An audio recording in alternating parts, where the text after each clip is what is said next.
It started on a night when the air felt heavier than usual.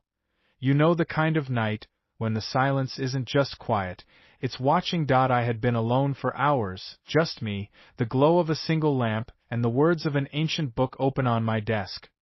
The script for The Chosen lay in the corner, forgotten, because something else, something unexplainable, had been pressing against my heart all weekend, and that night I did something I never thought I'd do. I asked out loud, as if he were right there in the room, the question I wasn't sure I wanted the answer to. Jonathan, whispering, Jesus, when are the final days? When will all of this end? Silence, then faint crackle, like static in the air. At first, there was nothing. No flash of lightning. No booming voice from the clouds, just me, feeling foolish, speaking to the walls. But then, the light in the room dimmed. No, it didn't. It bent.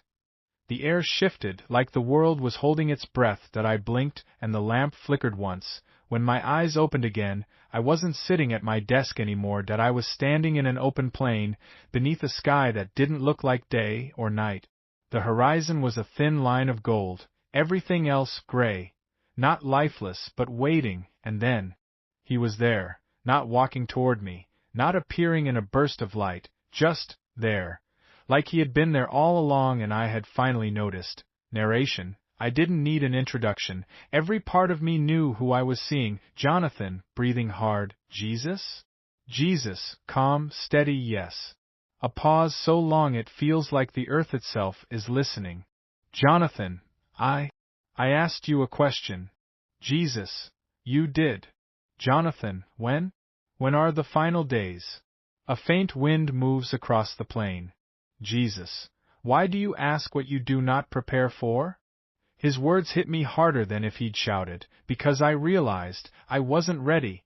Not for an answer, not for him. Jonathan, I see the world changing. People fighting. Things breaking. It feels like we're close to something ending. Jesus, every day something ends. Every day someone's world is over. The final day comes for each before it comes for all.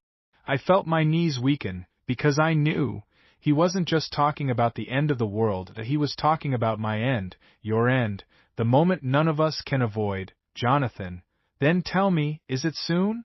Jesus, you are not asking for a date. You are asking for a warning, and I will give you one. Beat, Jesus.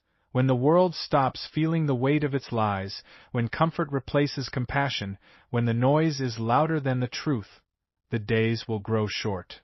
The plain around us began to shift. In the distance, shadows moved, twisting into shapes I didn't want to recognize. I thought of cities, filled with lights, but dark in spirit. I thought of people scrolling their lives away, or while the hungry starved outside their door. His voice was still calm, but it carried the weight of a storm. Jesus, you will see kingdoms rise and fall, leaders promising light but walking in shadow, families divided, calling it righteousness, and when you see love treated as weakness, know the days are at the door. The horizon flickered, gold giving way to deep red. I wanted to speak, to argue, to say, we'll change, we'll fix it. But all I could feel was how small I was. Jonathan, then what do we do? Jesus, you live as if the final day is tonight, because for someone it always is. The horizon pulsed. Not like the sun, not like the moon, more like a heartbeat. And in its rhythm, I felt urgency. The plain around us stretched further than my eyes could follow. But far off at the edges, I saw shapes. They were moving, slow and unsteady. Crowds of people, faces blurred by shadow. Some walked toward the horizon. Some wandered in circles. And some sat, unmoving, as if the earth had rooted them in place. I didn't want to ask what I was seeing, but the words still slipped out. Jonathan, what is this? Jesus, choices. Jonathan, they don't look like choices. Jesus, they are. Every step they take is a decision, every pause a surrender, every turn a change of heart. I watched as one figure, small, fragile, began running toward the golden horizon. They stumbled, fell, and another, taller figure reached down, lifted them up, and walked beside them. But then, I saw others turning away, walking toward the gray edges where no light touched. Those paths seemed easier, smoother, but the further they went, the heavier their steps became. Jonathan, why don't you call them back? Why don't you stop them before it's too late? Jesus, I call every day. Most are too busy to listen. Some hear, but do not believe the voice is mine, and some would rather not be found. A shadow passes overhead. No source, no shape, just the feeling of something vast. I felt an ache in my chest, because I knew I'd been all three at different points in my life. Busy, doubtful. Hiding. Jonathan. And the final days are when too many turn away? Jesus. No. The final days are when the ones who remain begin to doubt the journey is worth it. The heartbeat horizon quickens. The air grows warmer. I realized he wasn't just speaking of faith. He was speaking of hope itself. A time when even those who once believed would lose the will to keep walking. Jonathan, is that where we are now? Jesus, you tell me, what do you see in your own world? Images slammed into my mind without warning. Not visions from him, but memories from my own life. Headlines of endless wars, screens filled with outrage, neighbors who never spoke, living feet apart. Laughter replaced by sarcasm, kindness mocked. And suddenly, it wasn't just the horizon that felt close, it was something else.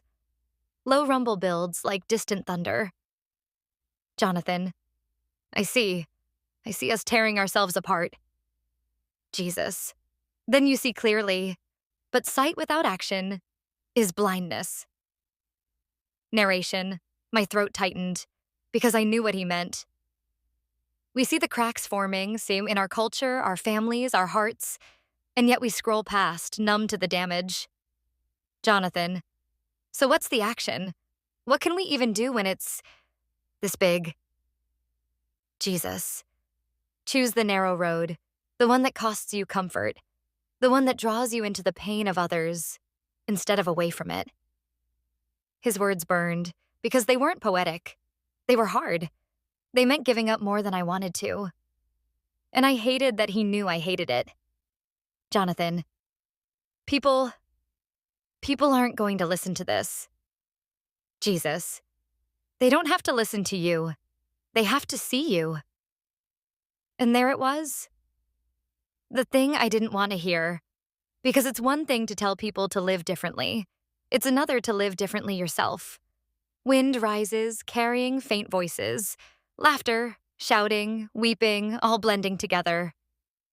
Jonathan, you're saying the final days could be in our lifetime. Jesus, I am saying the final days are in someone's lifetime, and that is enough reason to live as if they are in yours. The wind shifted. The plane began to fade, but before it disappeared, the shapes on the horizon began to run. Not toward the light, but toward each other, colliding in chaos. I could hear the clash of voices, the shatter of something fragile. It was too much, Jonathan. Stop them, please.